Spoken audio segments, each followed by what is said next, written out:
किसने कहा कि चमत्कार नहीं होते? जरा मुझे करीब से देखो। जी हाँ दोस्तों, इस वीडियो में आप मुझे करीब से देखें। मैं आपके लिए लेके आया हूं एक्टिव पैसिव वॉइस की एक ऐसी चमत्कारी वीडियो जिसको फॉलो करने के बाद एग्जाम में सिर्फ ऑप्शन देख के आप 2 सेकंड में आंसर निकालोगे। मेरे साथ बने रहें वीडियो के एंड तक और सीखें ये चमत्कार।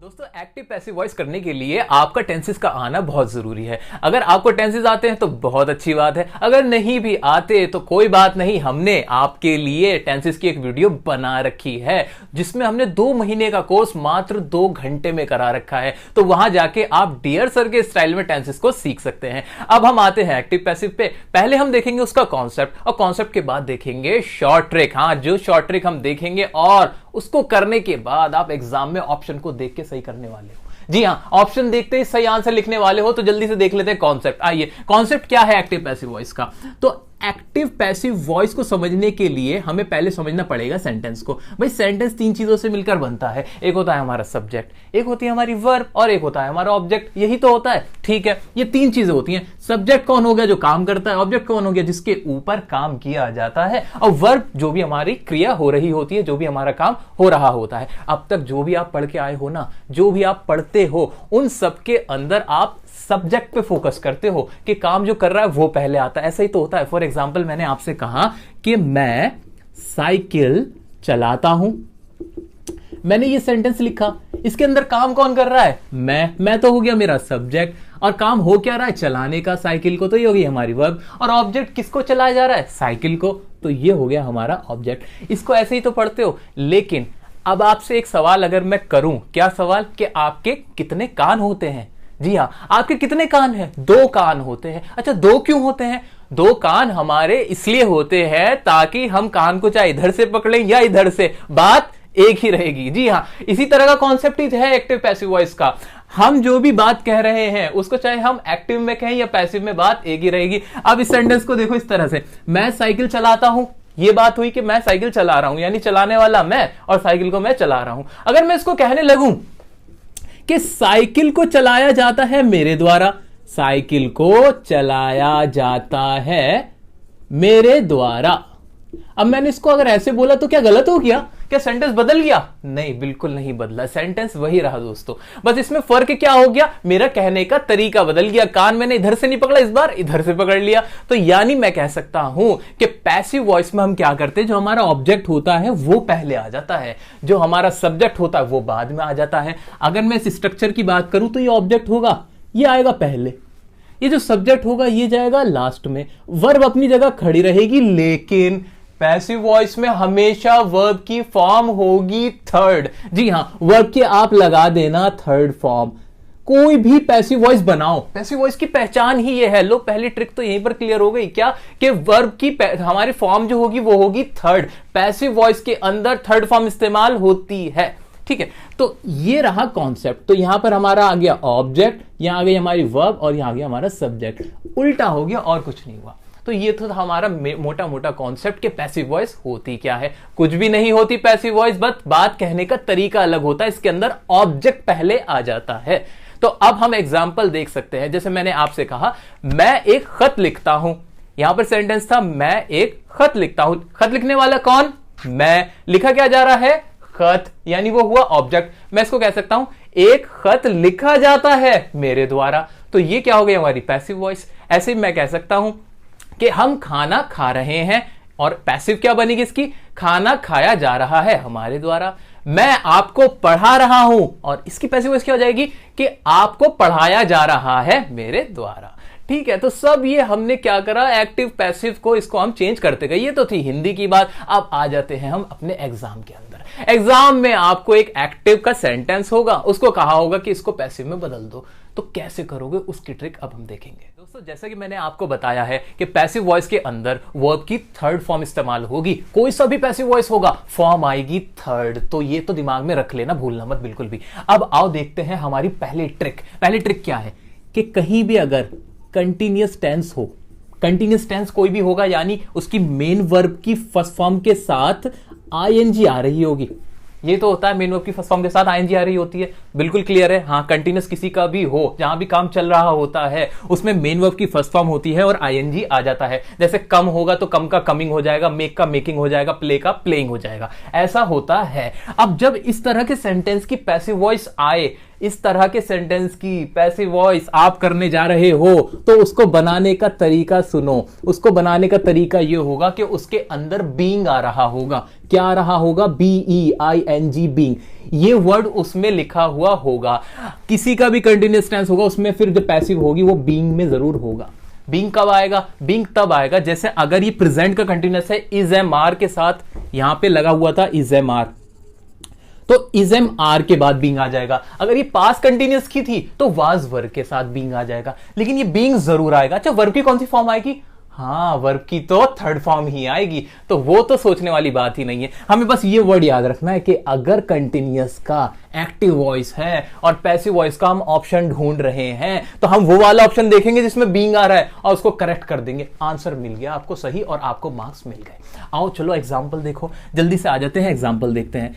मैं यहां पे आपको लिख देता हूं एक, यहां पे लिखते हैं हम एक एक्टिव वॉइस का एग्जांपल। एग्जांपल हो सकता है जैसे वी आर प्लेइंग क्रिकेट।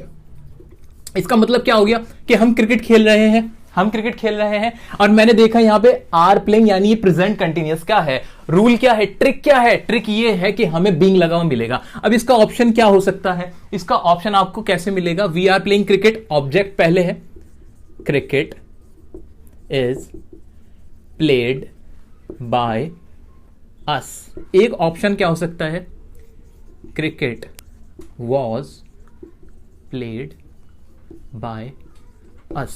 एक ऑप्शन है आपका we have played cricket, और लास्ट ऑप्शन है आपका cricket is being played by us. चार ऑप्शन है, ये हमारा क्वेश्चन था। ट्रिक क्या थी? बीइंग वाला पकड़ना है। बीइंग वाला कौन सा है इसमें? Cricket is played by us नहीं है, cricket was played by us नहीं है, वी हैव प्लेड क्रिकेट नहीं है, क्रिकेट इज बीइंग। अरे सर ये वाला, ये रहा बीइंग आ गया। अच्छा ये रहा। अच्छा, वर्ब की कौन सी फॉर्म है? सब में थर्ड थी वैसे तो, लेकिन इसमें हमें देखना कि थर्ड फॉर्म है। हाँ जी थर्ड फॉर्म भी, ये वाला रूल भी क्लियर हुआ, यानी ये पैसिव है, बिल्कुल सही है। थर्ड फॉर्म आई, बीइंग आ गया। आपका आंसर आपको यहां पर मिल गया। ये तो एक एग्जाम्पल था। आइए अब हम वो एग्जाम्पल करते हैं, वो वाले एग्जाम्पल जो एग्जाम्स में पूछे जा चुके हैं, और ये वाली ट्रिक अप्लाई करनी है। इसी ट्रिक को फॉलो करके देखना कैसे हम आंसर लेके आएंगे। दोस्तों अब आप अपने अपने स्टॉप वॉच निकाल लो और देखना कि कितने सेकंड्स में आपका आंसर निकल के आता है। हाँ जी, जैसा कि आपके स्क्रीन पे क्वेश्चन आ रहा है, पास्ट एग्जाम में पूछा हुआ क्वेश्चन है। आइए क्वेश्चन पढ़ते हैं। क्वेश्चन क्या कहता है? Select the one which best expresses the sentence in passive voice. के पैसिव वॉइस बनानी है और सेंटेंस लिखा हुआ है एक्टिव का, Sheela was writing a letter. जी ट्रिक क्या पड़ी थी? ट्रिक ये देखी थी कि अगर कंटिन्यूअस हो तो ढूंढना है ऑप्शन बीइंग वाला। आओ ढूंढते हैं। ए ऑप्शन में बीइंग है नहीं है, बी में ऑप्शन में बीइंग है, हाँ है जी। आंसर मिल गया, आंसर है आपका बी। अब देखो कितने सेकंड में आंसर आया। जी हाँ, अब आप देख लो कितने सेकंड में आया आपका आंसर। आंसर हमने ढूंढ लिया बिल्कुल। अच्छा, अब एक चीज देखनी है आपको, वो चीज ये है कि डी ऑप्शन में भी बीइंग आ रहा है। अरे सर इतने इंटेलिजेंट तो आप हो कि हमारा जो सेंटेंस है, जो क्वेश्चन है, वो पास्ट टेंस में था, तो पास्ट की पैसिव वॉइस पास्ट में ही तो बनेगी, जबकि डी में हमारा इज आएगा जो कि प्रेजेंट है, इसलिए डी ऑप्शन हमारा बिल्कुल नहीं होना। तो ये तो कॉमन सेंस की बात थी। तो देखा कितनी आसानी से हमने ट्रिक को फॉलो करा, आंसर निकाला। एक और क्वेश्चन देखेंगे अभी।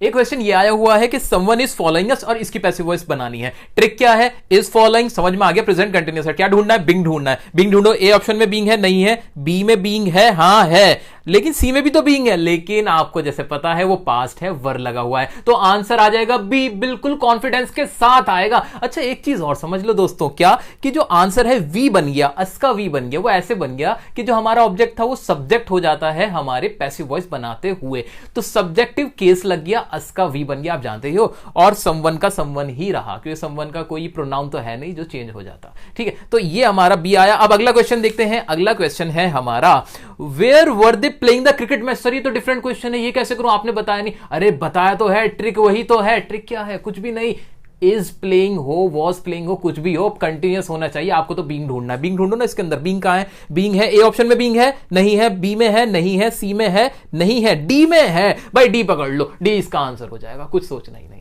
देखो कितने आसानी से बन रहे हैं, कोई भी टाइप का क्वेश्चन आ जाए, कितना ही लंबा क्वेश्चन आ जाए, बस देख लो। अगर आईएनजी लगा हुआ है वर्ब के साथ तो आपको ढूंढना है बीइंग, और बीइंग जिसमें मिल जाए वो लगा दो आंसर, बिल्कुल खत्म बात। और क्वेश्चन देखेंगे सर, और क्वेश्चन देखेंगे, जितने क्वेश्चन है सब देखेंगे अपने। आज यहां पर हम पक्का करके जाएंगे कि एग्जाम में कोई भी क्वेश्चन आ जाए एक्टिव पैसिव वॉइस का, हम ट्रिक यूज करेंगे और टाइम बचाते हुए मार्क्स स्कोर करेंगे। अगला क्वेश्चन क्या है? अगला क्वेश्चन है हमारा, the boys were digging a hole in the ground. इसमें भी डिगिंग आ गया, यानी आईएनजी लगा हुआ है, पास्ट का कंटिन्यूअस है, तो बीइंग देख लो। बीइंग पहले ऑप्शन में इसमें बीइंग है, हाँ है, आंसर तो इसका यही हो जाना चाहिए क्योंकि बाकियों में तो बीइंग है ही नहीं। सर इसका आंसर हो गया ए।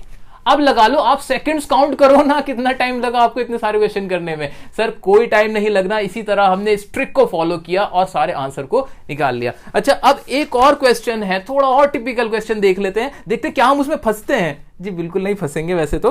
दोस्तों क्वेश्चन है, the police are questioning Mr and Mrs Sharma.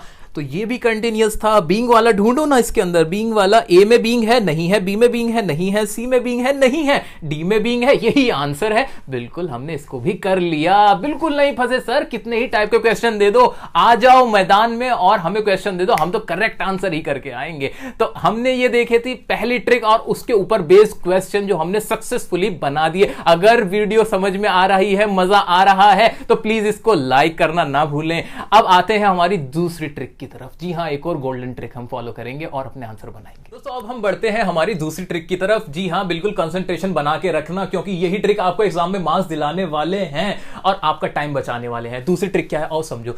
जब भी आप कोई एक्टिव वॉइस देखो जिसके अंदर इस्तेमाल हो रहा हो हैज, हैव और हैड, अगर इनमें से कोई भी इस्तेमाल हो रहा हो तो दिमाग के पर्दे खोल लेना कि ये तो होंगे हमारे परफेक्ट टेंस। जी हां, प्रेजेंट, पास्ट, फ्यूचर के परफेक्ट टेंस में हैज एंड हैड का इस्तेमाल होता ही होता है और इनके साथ मेन वर्ब की ऑलरेडी भी थर्ड फॉर्म ही लगी हुई होती है। पैसिव वॉइस में भी थर्ड फॉर्म ही लगी हुई होती है, तो फॉर्म की तो हमें टेंशन लेनी ही नहीं। हमें बस ये देखना अगर हैज, हैव, हैड आ रहा है एक्टिव के अंदर तो हमें ऑप्शन क्या ढूंढना है? जी हमें ऑप्शन तब ढूंढना है बीन वाला। जी हां, हमें वो ऑप्शन ढूंढना है जिसके हैज, हैव और हैड के बाद बीन लगा हुआ हो। क्या लगा हुआ हो? BEEN। ये अगर लगा हुआ है तो ये करेक्ट आंसर है। बिल्कुल ये ढूंढो और कुछ मत देखो, सारे ऑप्शन भूल जाओ ना, बस आप तो ये देख लो हैज, हैव, हैड। अगर आपकी एक्टिव है, पैसिव में क्या देखना, हैज हैव हैड के साथ बस बीन लगा हुआ होना चाहिए, कोई चेंज नहीं होगा। मेन वर्ब का भी कोई चेंज नहीं होगा। क्यों? क्योंकि अब तो पता ही है हमें कि पैसिव वॉइस तो किसी की भी हो, वर्ब की तो थर्ड फॉर्म ही उसमें लिखी हुई होती है। तो ये भी मजेदार ट्रिक है। अब इसके एग्जांपल्स देखेंगे और देखेंगे कैसे पास्ट जो हमारे एग्जाम में क्वेश्चन आ चुके हैं वो कितने आसान थे और आपके एग्जाम में भी जब क्वेश्चन आएगा वो भी आपको बहुत आसान लगेगा। तो आइए क्वेश्चन देखते हैं, ट्रिक को फॉलो करते हैं और करेक्ट आंसर चूज कर लेते हैं। तो क्वेश्चन है, the government has launched a massive tribal welfare programme in Jharkhand. Sir question तो बड़ा टिपिकल सा है, मुझे क्या करना है? मुझे ट्रिक फॉलो ये करनी है कि मैंने देखा इसके अंदर हैज आया, यानी पैसिव वॉइस में इसमें बीन जरूर होगा। आओ बीन वाला ढूंढते हैं। ए ऑप्शन में बीन है, नहीं है। बी ऑप्शन में बीन है, हाँ है। सी में है, नहीं है। डी में नहीं है। तो यानी मुझे पता चल गया कि बी मेरा करेक्ट आंसर है। बिल्कुल। कितने सेकंड्स लगे? कुछ भी नहीं। हिंदी सोचनी पड़ी क्या इसकी? नहीं सोचनी पड़ी। अगर हिंदी भी नहीं आती, क्वेश्चन समझ में भी नहीं आ रहा, तब भी करेक्ट आंसर लिख के आओगे, मार्क्स आपको जरूर मिलेंगे। आओ अगला क्वेश्चन देखते हैं। अगला क्वेश्चन है हमारा, the minister had already informed his cabinet about his decision. इसके अंदर भी मैंने देखा हैड आया, यानी पैसिव वॉइस में बीन आएगा, वही फॉलो करेंगे। पहले ऑप्शन में बीन है, नहीं है, भगाओ। बी में है, नहीं, इसको भी हटाओ यार। सी में है, हाँ है, इसको हम रख लेंगे। अच्छा डी में भी है, हाँ डी में भी है। अब क्या करें? अरे अब कैसे करेंगे? इनमें तो दोनों में बीन आ गया। अरे सर कुछ भी नहीं करना, आप गौर से देखो, जो डी वाला ऑप्शन है उसमें विल आ रहा है। विल टेंस है फ्यूचर वाला, विल तो फ्यूचर में होता है ना, और जो क्वेश्चन है हमारा वो हेड वाला है, वो पास्ट में होता है। जी हां, टेंस में हमने देखा तो था, तो इसलिए हमारा आंसर हमें मालूम है कि क्या होगा, सी ही होगा। बिल्कुल कॉन्फिडेंस के साथ आप सी लिख के आओगे। आओ अगला क्वेश्चन देखते हैं। अगला क्वेश्चन है हमारा, has anybody answered your question. अच्छा पहली बात, जैसे ही क्वेश्चन वाला आंसर हो ना, कोई भी क्वेश्चन वाला हो जिसमें सवाल पूछा जाए, उसकी पैसिव वॉइस पूछे तो उसकी पैसिव वॉइस भी सवाल में ही होगी। जी हां, इंटरोगेटिव की पैसिव वॉइस इंटरोगेटिव में, अफर्मेटिव की अफर्मेटिव में, नेगेटिव की नेगेटिव में। ये तो कॉमन सेंस की बात है। आओ इसका ऑप्शन देखते हैं, ए क्या है। Your question has been answered. देखो इसके अंदर भी बीन आया तो ये करेक्ट आंसर है। नहीं नहीं नहीं, अभी तो सीखा क्या कि क्वेश्चन वाले का तो क्वेश्चन के ही सीक्वेंस में होगा, इसका स्ट्रक्चर गलत है। बीन जरूर आ रहा है लेकिन स्ट्रक्चर गलत है, शुरू में हेल्पिंग वर्ब आनी थी तो इसको हमने हटा दिया। अच्छा बी पार्ट में, बी ऑप्शन के अंदर बीन है? नहीं है। सी में है? हाँ है। क्या सी करेक्ट आंसर है? जी हाँ, इसका आंसर करेक्ट होगा सी, बिल्कुल। आओ अगला क्वेश्चन देखते हैं। अगला क्वेश्चन है हमारा the government has not approved the new drug for sale. इसके अंदर भी हैज आया, नॉट आया और थर्ड फॉर्म थी यानी हैज वाला ही हो गया। अच्छा तो इसके में क्या ढूंढना है? बीन ही ढूंढना है। जल्दी से देखते हैं। ए पार्ट में, ए ऑप्शन के अंदर बीन वाला है? हाँ है तो सही।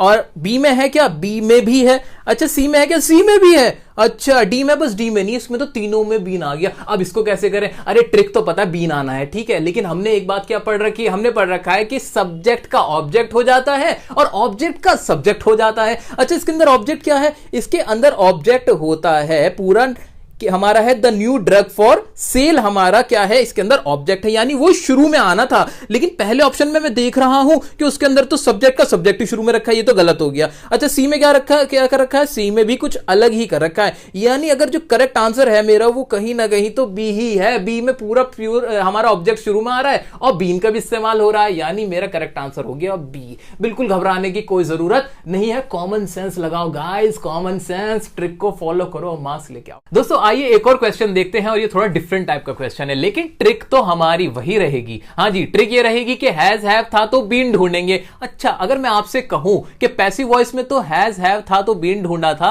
अगर इसकी एक्टिव बनानी हो तो क्या करोगे? इसकी एक्टिव बनानी होगी तो बीन हटा देंगे, बिल्कुल यही करेंगे, उल्टा कर देना है। आओ देखते हैं क्वेश्चन को। क्वेश्चन में है the plants have been watered by the gardener. जी ये पैसिव वॉइस है, इसको दोस्तों आपको बदलना है एक्टिव में। मैं क्या करूंगा? एक्टिव में बदलने के लिए ऑब्जेक्ट को बना दूंगा सब्जेक्ट, करेक्ट बात, और बीन हट जाएगा, बीन की जगह क्या आ जाएगा? हैज या हैव आ जाएगा, बिल्कुल सही बात। अच्छा अब देख लेते हैं हमारे ऑप्शंस क्या हैं। पहला ऑप्शन उसमें तो इज लगा, ये तो बिल्कुल नहीं है। बी में क्या है? बी में बीन लगा है तो ये भी नहीं है। सी में क्या है? द गार्डनर, बिल्कुल ऑब्जेक्ट जो था हमारा सब्जेक्ट बन गया और हैज आ गया थर्ड फॉर्म। जी बिल्कुल करेक्ट आंसर, सी हमारा करेक्ट आंसर है। आपको आंसर मिल चुका है और वो भी इस ट्रिक की मदद से। जी हां, हुई ना गोल्डन ट्रिक। जी हां, यही मैजिकल ट्रिक है जिसको फॉलो करके आप सारे क्वेश्चन को सही कर सकते हो। तो ये हमने देखी हमारी कुछ ट्रिक्स जिनके बेस पे हमने बहुत आसानी के साथ एग्जाम्स के अंदर बैठ के क्वेश्चन बनाए हैं। जी हां, सारे क्वेश्चन ये हमारे एग्जाम में आ चुके हैं और